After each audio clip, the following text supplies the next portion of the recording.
Welcome to God's Favourite Shepherds, a collection of 39 short stories rounding out the lives of mainly lesser-known Bible characters, with many of the stories ending with a short quiz.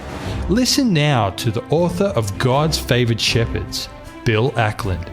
Today's story is about two brothers and their sister who turned white, and is entitled The Day My Sky Fell In, illustrating that leaders make mistakes. And this story may be found in Numbers 26, Exodus 2, and Numbers 12. My name is Miriam. Today was the most dreadful day of my life. I have been banished from the camp of Israel for 7 days. I am sitting on the ground in a small tent that was pitched for me until the time when my expulsion from the camp comes to an end. It seems almost like yesterday when my brother Aaron and I were shown our new little baby brother Moses. We were almost as proud of this lovely little boy as were our parents, Amram and Jochebed. The only sad thing about Moses' arrival was that he was born into a family of slaves. In fact, into a whole nation of slaves. This was because after Joseph died and a new Pharaoh came to the throne of Egypt, all the descendants of Jacob were made slaves to do all the hard work that the Egyptians did not want to do. What was frightening for all the parents of the children of Israel was that Pharaoh had decreed that all the boy babies were to be killed. Mother and father discussed what they would do, for they would never give up their beautiful little baby Moses. At first, Mother was able to keep Moses quiet and content in her humble little house. But as he grew, this was much more difficult. Suddenly, an idea came to her which she thought was at the same time both brilliant and futile. Father thought about it, that it was the only hope of hiding Moses from Pharaoh's soldiers, so he encouraged Mother to go ahead with her plan. She would make a little basket boat. As with most women, she was very adept at weaving in all sorts of materials, so it wasn't long before the little basket, complete with a lid, with holes to let the air in, was sitting on the table before us. Mother's idea was that she would weave the basket. Then she would ensure that it was watertight by daubing it with asphalt and pitch, make it comfortable inside, and put it safely among some reeds on the Nile with Moses inside, close enough to shore so that it wouldn't drift down the river. Mother asked me if I would be willing to watch my little brother's boat from a distance away to make sure nothing happened to it. Well, nothing bad happened to the basket boat with my brother baby Moses inside. Just something very surprising, and something that solved all our problems.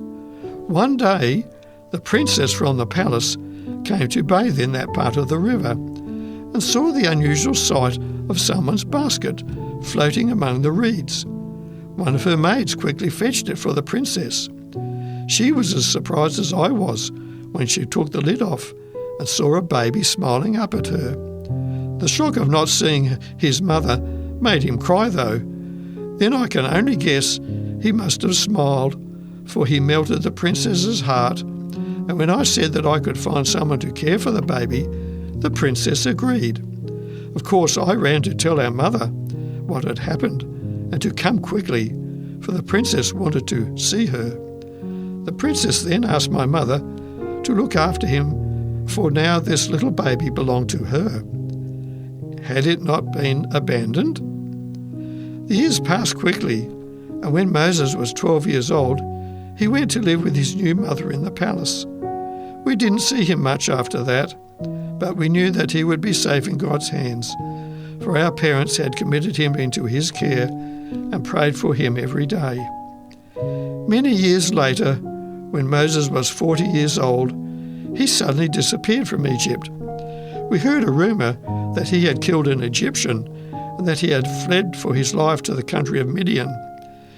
We do not know all the details, but my brother Aaron and I always wondered in the years that followed what our younger brother was doing. Had he married and made a home for himself in that far-off land? 40 years later, when Moses was 80, Aaron 83, and I was closer to 90 years of age, the whole history of our people changed. God had chosen Moses to lead his people out of Egyptian slavery and to go to far distant Canaan, which he had promised to his people right back in the time of Abraham. It took 10 terrible plagues for Pharaoh to let our people go, but it finally happened because the plagues devastated Egypt. In the 10th plague, all their firstborn children died and all the firstborn of their livestock. It wasn't all light and sweetness as we continued on our journey to the Promised Land. Although God had done many miracles for his people, many of the people had complained about things that didn't please them, especially when they thought that it was worse out in the wilderness than back in Egypt, even though they had been living under such harsh slave conditions. It was earlier today, the worst day of my life, that Aaron and I became discontented. An evil spirit motivated us to think that we had as much right to speak for God as Moses had, and were just as important before the people as was God's chosen leader. I cannot dismiss my words from my mind. This greatly aroused God's anger against us. Has the Lord spoken only through you, Moses? Has he not also spoken through us? I said. Our sin of arrogance and pride was heard and seen by God, for we heard him speak from the cloud that hovered above the tabernacle. When my punishment was meted out, I saw that my whole body was ravaged by leprosy. Aaron pleaded with Moses to pray to the Lord to forgive me, to heal me from a fate worse than death. Moses, bless him, prayed earnestly to God, who heard and graciously answered his prayer for his errant sister. As an unclean person, I still had to remain outside the camp here at Hazeroth for 7 days before the whole camp could move on to our next stopping place. I now have 7 days to think of my waywardness, to ponder on the fact that it is a dangerous thing to think of oneself more highly than we ought.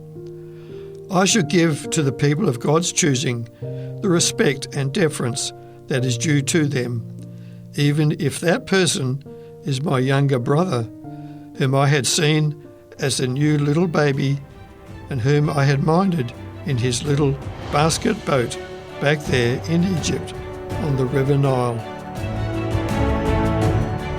You've been listening to God's Favoured Shepherds, a book with 39 short stories rounding out the lives of mainly lesser-known Bible characters.